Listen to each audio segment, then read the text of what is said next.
My self Sarvesh Vardhan. आज की class में हमने जेई मेन 2026 का अपने अटेम्प्ट का क्वेश्चन लिया है जो आपको मेन स्क्रीन पे दिख रहा होगा। इस क्वेश्चन में फंक्शन का डोमेन फाइंड करना है। डोमेन फाइंड करने से पहले ये जो फंक्शन है उसमें दो तीन चीज़ है। एक तो इन्वर्स फंक्शन है, दूसरा ग्रेटेस्ट इंटीजर फंक्शन। इन दोनों को मिक्स करके क्वेश्चन क्रिएट किया गया है जिसमें हमें फंक्शन का डोमेन फाइंड करना है। किसी फंक्शन का डोमेन जो होता है वो एक्स का वो इंटरवल फाइंड करना है जिसके प्रत्येक वैल्यू के लिए एफ एक्स का एक यूनिक और रियल वैल्यू एग्जिस्ट करता हो। ठीक है, क्वेश्चन में दिया हुआ है एफ एक्स जो है, एफ एक्स की वैल्यू दिया हुआ है cos inverse 4x plus 2 integral part of x by 3। ठीक है, वेयर ये जो सिंबल है वो ग्रेटेड इंटीजर फंक्शन का है और इसका डोमेन फाइंड करना है। हमको पता है कि कॉस इनवर्स एक्स जो होता है उसकी जो वैल्यू होती है वो क्लियर है कि ये जो वैल्यू होनी चाहिए वो -1 से 1 के बीच में होना चाहिए, तभी ये वो कॉस इनवर्स डिफाइन होगा। ठीक है, तो कॉस इनवर्स डिफाइन होने के लिए ये जो वैल्यू होना चाहिए -1 से 1 के बीच में होना चाहिए। इसका मतलब इसकी वैल्यू जो है -1 से 1 के बीच में है, 3 से मल्टीप्लाई कर दिए तो 4x plus 2 integral part of x की वैल्यू -3 से 3 के बीच में हो। अब हम क्या करते हैं, इसमें दो फंक्शन है, एक 4x है, एक है 2 इंटीग्रल पार्ट ऑफ एक्स। तो पहले 4x का ग्राफ खींचते हैं, फिर 2 इंटीग्रल पार्ट ऑफ एक्स का ग्राफ खींचेंगे, फिर दोनों का सम करके हम 4x plus 2 integral part of x की वैल्यू निकालेंगे। उसके बाद देखेंगे कि इसकी वैल्यू -3 से 3 के बीच में किस वैल्यू के लिए एग्जिस्ट करता है। तो यही प्रोसेस होगा प्रॉब्लम को सॉल्व करने का। आप देखिए कैसे सॉल्व कर रहे हैं। ये हमारा y = 4x का ग्राफ है। ठीक है, ग्राफ अगर खींचेंगे देखेंगे तो ये आएगा 0 से 1 के बीच में, 0 से 1 के बीच में वैल्यू जो होगा ये 4 होगा। ठीक है, ऊपर अगर देखिएगा तो 8 होगा, 3 पे 3 पे देखिएगा तो 12 होगा और 4 पे देखेंगे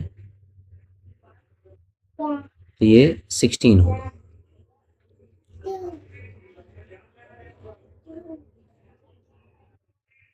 ठीक है, तो ये हमारा y = 4x का ग्राफ है। फिर हम बात कर रहे हैं कि y = 2 integral part of x का ग्राफ क्या होगा। तो 0 से 1 के बीच में अगर हम वैल्यू लेते हैं तो 0 से 1 के बीच में अगर हम लेते हैं तो इसकी वैल्यू जो होगा वो 0 होगा, तो y की वैल्यू 0 हो जाएगा। तो ये यहाँ पर 0 होगा, ये ओपन इंटरवल होगा। 1 से 2 के बीच में देखेंगे तो ग्रेटेस्ट इंटीजर का वैल्यू 1 होगा और 2 से मल्टीप्लाई करें तो 2 होगा। 2 और 3 के बीच में देखेंगे तो 2 से 3 के बीच में इंटीग्रल पार्ट ऑफ एक्स की वैल्यू 2 होगा और 2 से मल्टीप्लाई करेंगे तो 4 होगा। तो ये हमारा 4 होगा, तो ये हमारा 4 होगा। ठीक है, फिर 3 और 4 के बीच में ग्रेटेस्ट इंटीजर का वैल्यू यहाँ 3 होगा, 2 से मल्टीप्लाई करेंगे तो 6 होगा, ये 6 होगा। ठीक है, तो ये हमारा 2 है, ये हमारा 4 है, ये हमारा 6 है। ठीक है, 4 और 5 के बीच में अगर देखेंगे तो 4 और 5 के बीच ग्रेटेस्ट इंटीजर का वैल्यू 4 होगा और वैल्यू 8 हो जाएगा। अगर आप यहाँ पे देखेंगे तो ये वैल्यू आपका 8 हो जाएगा। ये ठीक है, उसी तरह से अगर हम 0 से -1 से 0 अगर लेते हैं, -1 से 0 तो ग्रेटेस्ट इंटीजर का वैल्यू -1 होगा और ये वैल्यू -2 हो जाएगा, ये वैल्यू -2 होगा, तो ये होगा। उसी तरह से अगर हम -1 से -2 से -1 के बीच में अगर देखेंगे, ग्रेटेस्ट इंटीजर का वैल्यू -2 होगा, ये -4 हो जाएगा, -2 हो जाएगा, ये -4 हो जाएगा। अगर हमको ग्राफ खींचना है y = 4x plus 2 integral part of x का ग्राफ खींचना है, तो इस ग्राफ को हमको शिफ्ट करना पड़ेगा। इस ग्राफ को क्या करना पड़ेगा? शिफ्ट करना पड़ेगा, शिफ्ट करना पड़ेगा। ठीक है, शिफ्ट करना पड़ेगा कितना से? इतने अमाउंट से, 2 इंटीग्रल पार्ट ऑफ x से शिफ्ट करना पड़ेगा 4x के ग्राफ को। ध्यान से देखिएगा, अब हमको जो ग्राफ खींचना है वो दोनों का एडिशन का ग्राफ खींचना है। तो इसका ग्राफ हमको पता है, इसका भी ग्राफ पता है, दोनों को ऐड करना है। तो इसका भी स्ट्रेट लाइन ग्राफ है, इसका भी स्ट्रेट लाइन ग्राफ है। अब दोनों को ग्राफ की जब ऐड करेंगे तो वो भी स्ट्रेट ही लाइन होगा। ठीक है, 0 से 1 के बीच में, 0 से 1 के बीच में ये 4x का ग्राफ ये होगा, और integral 2 integral part of x का ग्राफ ये है। तो इस ग्राफ में कोई चेंज नहीं आएगा, यही रहेगा। तो ये क्लोज इंटरवल और यहाँ पे ओपन इंटरवल हो जाएगा। ये हमारा ओपन इंटरवल होगा। फिर जरा देखिएगा 1 से 2 के बीच में, 1 से 2 के बीच में 4 का ग्राफ ये है, 2 इंटीग्रल पार्ट ऑफ x का ग्राफ ये है। हमको इसका ग्राफ खींचना है तो हमको क्या करना होगा? इस पूरे ग्राफ में हमको इस क्वांटिटी को ऐड करना पड़ेगा, मतलब 2 यूनिट से हमको ऊपर की तरफ शिफ्ट करना होगा। जैसे ही 2 यूनिट से ऊपर की तरफ शिफ्ट करेंगे तो ये जो है, ये जब 2 यूनिट ऊपर जाएगा तो यहाँ पर ये 6 पे पहुँच जाएगा।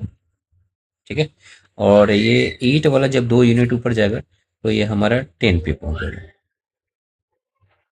ठीक है, तो ये हमारा 10 पे पहुँच जाएगा।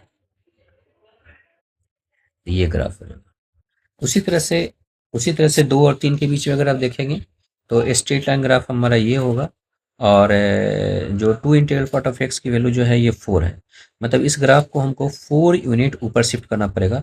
तो अभी ये 8 पे है, तो 4 यूनिट शिफ्ट करेंगे तो ये 12 पर चल जाएगा। ठीक है, और ये हमारा ये इंड जो है हमारा 12 है, तो ये इंड 16 पर चल जाएगा। तो ये हमारा 8 है, 8 में 4 जोड़ेंगे तो 8 4 12 हो जाएगा, तो यहाँ पहुँच जाएगा। और ठीक उसी तरह से अगर ये इंड देखें तो ये 12 है, उसमें हम 4 जोड़ेंगे तो 12 4 16 हो जाएगा। ठीक है, तो ये ग्राफ ऐसा हो जाएगा। ठीक उसी तरह से -1 से 0 के बीच में अगर देखेंगे तो इस इंटरवल में x की वैल्यू -1 से 1 के बीच में है, तो 2 इंटीग्रल पार्ट ऑफ x की वैल्यू इतनी है, तो ये 4x की वैल्यू ये है। इसका मतलब ये जो ग्राफ है 4x का, इसको हमको शिफ्ट करना पड़ेगा नीचे की तरफ -2 यूनिट। तो जैसे ही ये इसको शिफ्ट करेंगे तो ये यहाँ पहुँच जाएगा, और ये जब इसको जब शिफ्ट करेंगे -4 को 2 यूनिट तो -6 पे पहुँच जाएगा। इसका मतलब ये जो ग्राफ हो जाएगा ये हमारा ओपन इंटरवल हो जाएगा, यहाँ क्लोज होगा, ये होगा। ठीक है, ये हमारा हो जाएगा -6।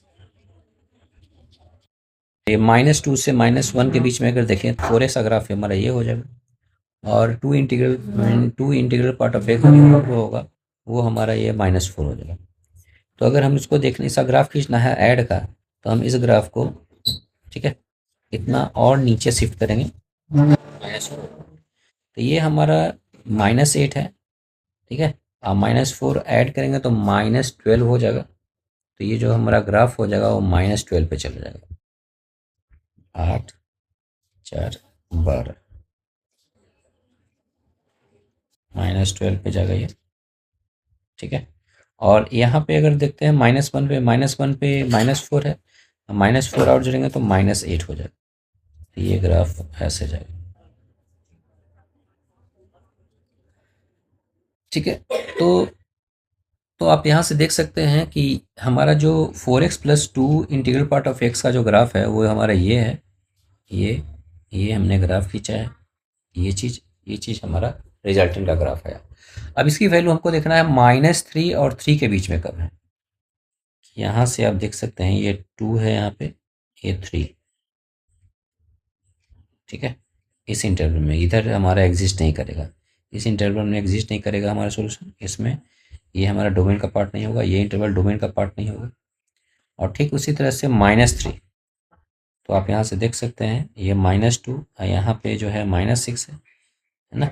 इसका मतलब हमारा ये इंटरवल एग्जिस्ट नहीं कर रहा है, ये इंटरवल एग्जिस्ट नहीं कर रहा है। तो हमारा जो इंटरवल एग्जिस्ट कर रहा है, एक इंटरवल कर रहा है -1 से 0 और दूसरा इंटरवल कर रहा है 0 से 1। ठीक है, और इस इंटरवल में अगर हम ग्राफ देखें तो ये जो ग्राफ है हमारा, इस पार्ट का जो ग्राफ होगा वो देखिएगा हमारा आएगा 4x, Y is equal to 4x है। और इस इंटरवल में जो ग्राफ है हमारा वो y इज इक्वल टू होगा 4x, ठीक है, -2। अब आप देखिए हमको चाहिए क्या, हमको चाहिए 4x की वैल्यू 3 के बराबर। तो हम देखते हैं कहाँ एग्जिस्ट करता है। तो हमको पता है कि इसकी जो वैल्यू होनी चाहिए वो अधिक से अधिक 3 होनी चाहिए और कम से कम -3, -3 से 3 के बीच में होना चाहिए। तो हम ये वैल्यू देखते हैं कि ये वैल्यू 3 कब एग्जिस्ट करता है। तो इसका मतलब 4x की वैल्यू हमको, 4x की वैल्यू हमारा 3, x का वैल्यू 3/4। इसका मतलब x की वैल्यू हमारा 0 से लेकर के 3/4 तक एग्जिस्ट करेगा। तो क्लियर है कि इस ग्राफ के लिए जो y is equal to 4x आया, इसमें जो x का वैल्यू आना चाहिए वो 0 से बड़ा होना चाहिए और 3/4 से छोटा होना चाहिए, ठीक है। ये चलिए फिर देखिए, फिर दूसरा जो ग्राफ है हमारा, दूसरा जो रीजन है -1 से 0 के बीच में, ये हमारा y is equal to 4x-2 है। तो इसके लिए हम देखते हैं सेकेंड जो केस हमको मिला है y is equal to 4x-2। इसकी वैल्यू हमको चाहिए -3 कब आता है। तो -3 हमारा आता है 4x इज इक्वल टू, ये आएगा -1, x is equal to -1/4। Clear है कि यहाँ x की वैल्यू जो होनी चाहिए वो -1 से बड़ा और 0 से छोटा, दोनों को अगर हम कंबाइन करेंगे तो क्लियर है कि हमारा x की वैल्यू -1/4 से बड़ा होना चाहिए और 3/4 से छोटा होना चाहिए, ठीक है। तो ये हमारा डोमेन हो गया। तो इस तरह से हमारा सॉल्यूशन कंप्लीट हुआ। आप अधिक से अधिक अपने दोस्तों के बीच में शेयर करें ताकि अधिक से अधिक स्टूडेंट को फ़ायदा हो सके। हम इस चैनल पे किसी फैक्ट को कैसे अप्लाई करना है वो सिखाते हैं, और किसी प्रॉब्लम का सबसे शॉर्टेस्ट मेथड क्या हो सकता है प्रॉब्लम को सॉल्व करने का जिससे समय भी बचे, इसकी भी चर्चा होती है हमारे इस चैनल पे। तो इस तरह से सीखने के लिए आप इस चैनल पे बने रहें। तब तक के लिए थैंक यू।